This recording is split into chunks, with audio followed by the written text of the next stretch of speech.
Bonsoir Nicolas Sarkozy. Bonsoir, merci de m'inviter. On va revenir dans un court instant sur votre diagnostic sur la France d'aujourd'hui et aussi sur vous-même. Mais ce qui a le plus fait réagir dans ce livre, c'est ce que vous écrivez sur l'Ukraine. Vous dites l'Ukraine doit rester neutre, elle ne doit pas adhérer à l'OTAN, pas adhérer à l'Union européenne. Ce n'est pas du tout la position officielle de la France, qui a été rappelée aujourd'hui par le président Macron, qui dit la France ne reconnaît ni l'annexion par la Russie de territoires ukrainiens, ni les résultats de simulacres d'élections qui ont été organisés. C'est lui, Emmanuel Macron, qui se trompe? Non, mais si vous me permettez, juste un mot. J'ai voulu expliquer aux Français ce que c'était d'être président de la République. J'ai voulu les mettre à côté de moi. Je ne prétends ni à l'objectivité, ni à l'exhaustivité. J'ai voulu leur montrer combien j'ai aimé faire ce que j'ai fait et quels étaient les sentiments qu'on ressentait. C'est chaud, c'est incarné, c'est pas froid la politique. Alors, après, ce n'est pas simplement des souvenirs. Bien sûr, j'ai voulu aussi montrer que rien ne change. Et la question des rapports entre l'Europe et la Russie, c'est une question qui date de siècles et de siècles et qui occupera nombre de nos successeurs. Sauf qu'entre votre présidence et maintenant, la Russie a envahi un pays souverain qui ne lui voulait aucun mal. Excusez-moi, lorsque j'étais président de l'Europe et président de la France, j'ai été confronté à Poutine, très brutalement. Quand il a commis l'outrage d'envahir la Géorgie, j'ai été négocier avec lui. Je n'ai pas demandé l'autorisation. Nous avions eu 8 heures de discussion extrêmement violente. Et il a retiré les chars. Donc je sais qu'il est coupable, qu'il était coupable en Géorgie et qu'il est coupable aujourd'hui en Ukraine. Mais il y a deux façons de gagner une guerre. Soit vous anéantissez l'adversaire, soit vous discutez avec lui et vous trouvez un compromis. En France, aujourd'hui, on ne peut parler de rien. Vous prononcez le mot immigration, vous êtes un raciste. Mais vous dites, il y a un problème dans les banlieues, oh là là, vous êtes d'extrême droite. Et vous dites, attention, c'est grave. On est en guerre aujourd'hui avec une puissance nucléaire, et là, vous êtes accusé d'être un suppôt de Poutine. Donc votre solution... Comment on sort de ça? Je dis, oui, arrêtez de parler d'acheter des avions, des munitions, des chars. Il faut trouver une solution qui préserve les intérêts naturellement de l'Ukraine. Personne, et surtout pas moi, ne veut laisser tomber l'Ukraine, comme je n'ai pas laissé tomber la Géorgie, mais qui fait comprendre aux gens que la Russie ne déménagera pas, Poutine ou pas Poutine. Mais si on arrête de fournir des armes à l'Ukraine, l'Ukraine va perdre la guerre, c'est l'évidence. La question n'est pas là. Ah si, elle est centrale. Non, monsieur. S'il n'y a plus d'armes, la défaite est certaine. Parfait. Il y a un conflit avec l'une des grandes puissances nucléaires du monde, au cœur de l'Europe. On parle de 500 000 morts. Tous les va-t-en-guerre des plateaux de télévision, ils font la guerre avec qui? Avec la vie des jeunes Ukrainiens et des jeunes Russes. La question, comment on aide l'Ukraine? Je dis qu'il faut discuter. Et que la question de faire rentrer l'Ukraine dans l'OTAN, eh bien, elle aggravera la situation. Que par ailleurs, lorsque j'entends proposer que l'Ukraine rentre dans l'Europe, ça me rappelle ce que j'entendais sur la Turquie avec l'Europe. François Hollande et Jacques Chirac s'étaient mis d'accord pour la faire rentrer. À l'arrivée, je m'y suis opposé. Oui. Ce n'est pas la solution. La solution, c'est de discuter, que des gens raisonnables se mettent autour de la table, qu'on donne des garanties de sécurité à l'Ukraine et qu'on engage une discussion pour voir au moins si on peut s'en sortir autrement qu'en néantissant soit l'Ukraine, soit la Russie, ce qui ne se produira pas d'ailleurs. Dans votre livre, vous dites que Vladimir Poutine a commis une faute. Pourquoi ne dites-vous pas clairement qu'il a commis un crime? La Cour pénale internationale poursuit Vladimir Poutine pour crime de guerre. Ça n'est écrit nulle part dans votre livre. Non. Monsieur Poutine est coupable. Il a commis une grave faute. Un crime? J'entends qu'on dit Poutine, c'est Hitler. Mais alors dans ce cas-là, si c'est Hitler, il faut aller le chercher à Moscou. Sinon, il faut discuter. Parce que, monsieur Boulot, il y a quelque chose qu'il faut comprendre. On ne se réconcilie qu'avec ses adversaires. Parce que si vous vous réconciliez avec vos amis, il n'y a pas de solution. Mon analyse, c'est que le monde et l'Europe dansent au bord d'un volcan. Ça peut déraper à chaque instant. Il y a eu assez de morts, et il me semble que la voie de la diplomatie et de la discussion n'a pas été utilisée jusqu'au bout. et qu'il convient maintenant de l'utiliser. Vous parlez également dans votre livre, concernant la France, de l'autorité, ou plutôt du délitement de l'autorité. On a vu cet enfant de 10 ans à Nîmes, victime collatérale de règlement de compte entre dealers. Et vous dites, il faut des forces de l'ordre. Quand vous étiez président, vous avez baissé le nombre de policiers et de gendarmes, moins 13 000 en 5 ans. Et d'ailleurs, le président Macron vous le rappelle aujourd'hui dans une interview au Point. Il dit, ceux qui parlent de régaliens ont baissé les effectifs des forces de l'ordre. Ça vous concernait? Écoutez, il a tout à fait le droit de penser ça. Mais je vais vous répondre très simplement. J'ai eu à être confronté avec 2 crises internationales. Des déficits considérables. Il fallait réduire les dépenses de l'État. Il le faut toujours. On a engagé plus d'1 million de fonctionnaires depuis 1991. Je n'ai pas le souvenir qu'en 1991, la France n'était pas administrée. La sécurité, je vais vous le dire, n'est pas une question d'effectifs. C'est une question d'autorité. Vous faites, vous, beaucoup plus de mal à l'autorité lorsqu'à longueur d'émission, on met sur le même plan la violence des casseurs et la violence supposée de la police. Ce n'est pas notre cas. Non, mais bien sûr, c'est jamais le cas de celui à qui l'on parle. Lavez-vous les mains, vous n'êtes pas mis en cause. Je vous dis simplement que cette question de l'autorité, qui a été gravement mise en cause au moment de 1968, dont nous ne cessons de payer le prix. Vous pouvez mettre tous les policiers que vous voulez. Si les policiers ne sont pas respectés, et si on continue à employer le vocabulaire faux de violence policière, la police a la force à sa disposition de la République. S'il y a une bavure, il faut la sanctionner. Mais que la police utilise la force lorsqu'elle est attaquée comme elle est attaquée, y compris dans le drame qui a emporté la vie de ce jeune homme, et naturellement tout le monde est désolé. Mais quand vous êtes un contrôle de police, qu'à 2 reprises on vous demande de vous arrêter, vous devez vous arrêter. C'est ce qu'on appelle l'autorité. Et vous vous arrêtez pas parce qu'il y a 8 policiers ou un seul policier. Vous arrêtez simplement parce que le titulaire de l'ordre républicain vous demande de vous arrêter. Et c'est là le problème. Alors, la question des effectifs, si vous croyez que la France a les moyens de continuer à dépenser toujours plus, alors on n'a pas la même analyse de la France. Dans quelques semaines, je voudrais qu'on aborde un autre sujet. Dans quelques semaines, le gouvernement va présenter un projet de loi sur l'immigration. Il y a une mesure à laquelle votre camp, la droite, est opposé, qui est l'octroi d'un statut de titre de séjour à des étrangers qui rempliraient des métiers que les Français n'occupent pas aujourd'hui, des métiers en tension.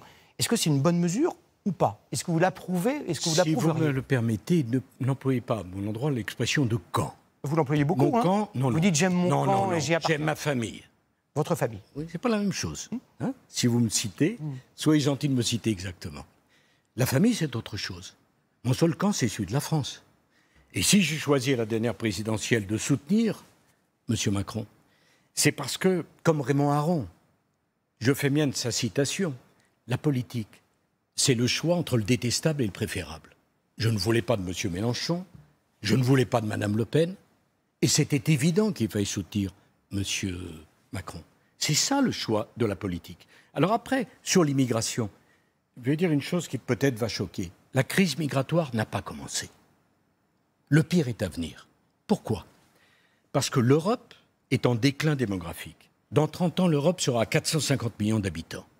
Et dans 30 ans, l'Afrique sera 2,5 milliards d'habitants, dont 50% auront moins de 20 ans. Nos destins sont liés, quelles que soient par ailleurs les injustices à l'endroit de la France. Nous devons aider au développement de l'Afrique. Nous devons renforcer nos liens avec l'Afrique. Et l'immigration ne peut pas continuer comme cela.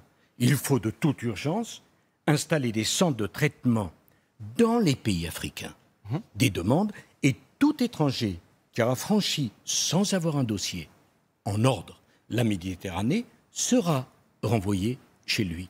L'immigration est un sujet majeur qui provoque beaucoup d'inquiétudes chez les Français. On peut dire ça et n'être en rien ni un xénophobe, ni un raciste, ni un membre de l'extrême droite. Un mot sur Emmanuel Macron. Vous dites dans votre livre, j'ai voté pour lui en 2022, sans enthousiasme, enflammé pour le personnage. Non. Ça veut dire quoi? Pourquoi pas? Pourquoi... J'ai pas dit ça. J'ai dit que j'ai voté pour lui et que si c'était à refaire, je le referais. Sans enthousiasme, enflammé. Je vous dis, sans enthousiasme, pour son bilan ou son projet. Et je trouve qu'on s'entend bien. Mais il y avait un choix à faire. Et pour moi, il était le rempart face à l'extrême gauche et face à l'extrême droite. Face au Front National ou au Rassemblement National. Si c'était à refaire, je le referais. Est-ce à dire qu'on est d'accord sur tout? Non. Il a ses convictions. Vous me dites que dans le point, il me fait ce reproche. Je n'ai pas de reproche à lui faire. On est dans un pays où on a le droit de débattre. Il vient de la gauche. Je n'ai jamais été de gauche. Et pourtant, je l'ai soutenu parce que j'ai estimé que c'était l'intérêt de la France. Et je pense d'ailleurs que ma famille politique, je suis très attaché à ceux qui m'ont fait confiance, qui est un parti de gouvernement. Quand on est un parti de gouvernement, on ne joue jamais la politique du pire. Parlons de quelqu'un qui appartient à votre famille politique, Gérald Darmanin. Vous sortez du bois, en quelque sorte, et vous dites, voilà, je pense que cet homme, Gérald Darmanin, a les qualités pour être candidat et possiblement élu président de la République en 2027. Qu'est-ce qui vous fait dire ça? Pourquoi lui et pas les autres? C'est quelqu'un que j'aime beaucoup, qui a été avec moi d'une grande fidélité. J'apprécie ses origines modestes. J'apprécie le fait qu'il n'est pas formaté comme tant d'autres par les grandes écoles. Après, est-ce qu'il sera un jour candidat? C'est lui qui en décidera. Est-ce qu'il sera un jour élu? Mon Dieu, c'est encore dans si longtemps. D'ici là, il y a encore 4 ans. Essayons de voir avec le président de la République actuel ce qu'il est possible de faire. Est-ce que ce serait le bon rempart contre Marine Le Pen? Il y a une chose qui est sûre, c'est que le seul rempart efficace contre Marine Le Pen, le seul, il n'y en a qu'un seul, c'est d'avoir un candidat de la droite républicaine qui est capable de fédérer les éléments de droite qui sont dans la majorité de M. Macron et les éléments de la droite qui sont dans l'opposition. Sans unité entre ces deux camps, rien ne sera possible. Et ce que je peux vous dire, c'est qu'en 2012, Mme Le Pen n'a pas voulu choisir entre M. Hollande et moi. Parce que Mme Le Pen savait très bien que j'étais l'obstacle sur la route du Rassemblement national. Et il faudra créer les conditions de ce rassemblement. Mais vous n'êtes pas du tout impitoyable à son égard. Vous dites même qu'elle a progressé, Marine Le Pen. Progressé, elle est éligible, elle a les qualités pour être éventuellement présidente, même si vous n'êtes pas de son bord? Non, c'est pas... Vous ne la disqualifiez pas, c'est ça que je veux vous dire. Non, ce qui est insupportable, c'est de reprocher au Rassemblement national qui m'a toujours combattu et que j'ai toujours combattu. C'est de lui reprocher de ne pas être dans le cadre de la République. Un parti qui présente des candidats aux élections et qui a un groupe parlementaire d'une centaine de députés, comment peut-on dire qu'ils ne sont pas républicains? Et je n'aime pas ce procès systématique en extrême droite, ces leçons de morale. Moi, je ne suis pas pour Mme Le Pen, parce que je pense qu'elle n'a pas l'expérience, qu'elle n'a pas l'équipe et qu'elle n'a pas le projet. Son projet économique est détestable. C'est le projet de la gauche d'il y a 30 ans. Il faut augmenter le SMIC, il faut mettre la retraite à 60 ans. Donc, jamais je ne voterai pour elle. Mais le procès en illégitimité me semble injuste et insultant pour les millions de gens qui votent pour elle. Et après tout, si la République lui permet de se présenter et de présenter des candidats, c'est que la République considère qu'elle est compatible. À l'automne prochain, vous allez comparaître en appel dans le cadre de ce qu'on appelle l'affaire Big Malion. En mai dernier, vous avez été condamné en appel à 1 an de prison ferme, port du bracelet électronique, 3 ans de privation de droits civiques dans une autre affaire, celle des écoutes téléphoniques. Vous allez faire un recours en cassation. Si la cassation, si le tribunal confirme cette peine, vous l'accepterez? Non, c'est une affaire, pardon, c'est très difficile d'en parler en quelques secondes sur un plateau de télévision, mais d'abord, je veux dire aux Français que moi j'ai toujours assumé mes responsabilités. Toujours. Je suis l'homme qui a été le plus inspecté, étudié, contrôlé. Rien, vous m'entendez? Rien de probant n'a été trouvé contre moi. Ça m'a fait perdre les élections. Ça ne me fera pas perdre mon honneur. Et s'il faut aller devant la Cour européenne des droits de l'homme pour faire triompher la vérité, j'irai. C'est une question de ténacité. Et je n'en manque pas. Mais si la Cour de cassation vous condamne, donc vous irez au-delà. Non, mais vous ne vous contenterez pas de ce jugement-là. Je suis un justiciable qui n'est pas au-dessus des lois, mais qui n'est pas en dessous. Je n'ai rien à me reprocher. Je n'ai pas détourné un centime. J'ai payé mes impôts. J'ai été contrôlé. Ma femme a été contrôlée. Mes enfants ont été contrôlés. Rien n'a été trouvé. Donc, je me bats. C'est un long chemin. C'est une épreuve. Je ne me plains pas. Mais permettez-moi de vous dire, je ne baisserai pas la tête pour des choses que je n'ai pas commises. Je n'ai jamais trahi la confiance des Français. Vous avez confiance dans la justice de votre pays? Parce que vous avez des mots très durs pour les magistrats. Hier, des petits pois. Aujourd'hui, vous appelez des excellences. Non, non, ce n'est pas exact. Je dis dans mon livre des faits. Et lorsque un criminel qui a déjà violé et tué est libéré sans aucune garantie, je dis que ça ne peut pas rester sans conséquence et que les responsabilités doivent être tenues et désignées. Ce n'est pas une insulte, c'est la démocratie. De la même façon, j'ai été ministre de l'Intérieur quand Colonna a été arrêté. C'était mon devoir. Mais je n'ai pas accepté, quel que soit l'horrible crime de M. Colonna, je n'ai pas accepté qu'il soit assassiné dans une prison française sans qu'il n'y ait aucune conséquence. Vous savez, la démocratie, c'est des débats puis des votes. Et après les votes, c'est des responsabilités.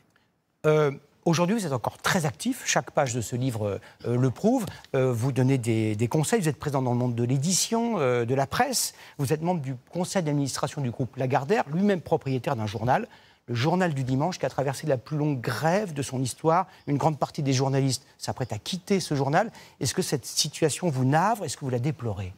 Non, ce que je déplore, c'est les procès en sorcellerie qui sont faits pour le nouveau directeur du JDD ou pour le futur propriétaire du groupe Lagardère et du JDD.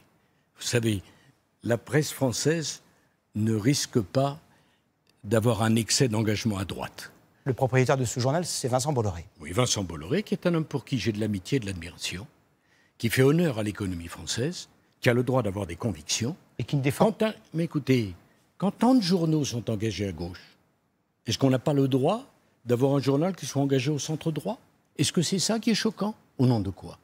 Et le procès d'intention qui est fait, c'est un procès en sorcellerie. En France, tout le monde n'est pas de gauche. Et en France, on a le droit d'avoir une idée différente. Je suis pour le pluralisme, et c'est le pluralisme qui est en train de s'exprimer. Après tout, qui pourrait le reprocher à M. Bolloré? Est-ce que vous êtes toujours dans une forme de combat, le temps des combats? Vous n'êtes pas élu, est-ce que vous êtes toujours dans une forme de combat qui serait un combat idéologique? Non. Vos idées d'aujourd'hui sont celles d'hier.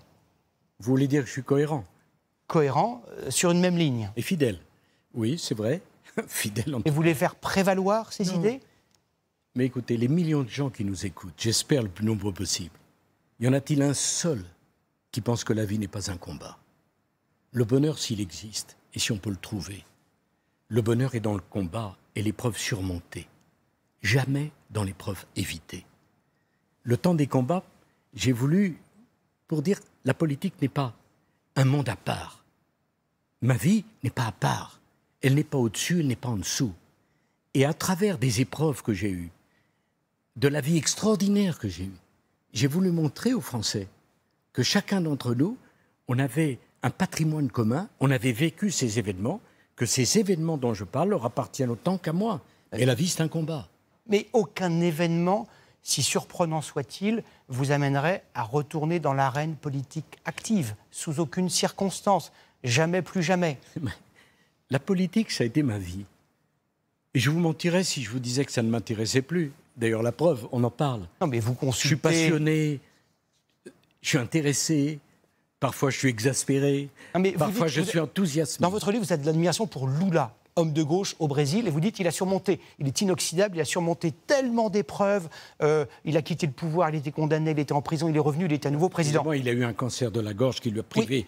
Oui. Et ce parcours-là vous inspire ou pas? Vous dites ce qu'il a fait, vous le faites aussi. Moi, j'admire Lula et j'aime Lula, mais jamais je ne couperai avec la France. Et toujours la politique m'intéressera. Mais je ne reviendrai pas à des responsabilités actives ou opérationnelles, parce que le temps a passé. Et comme disait un grand auteur, le fleuve est fidèle à sa source en allant vers la mer. Merci Nicolas Sarkozy d'avoir répondu à nos questions. Merci.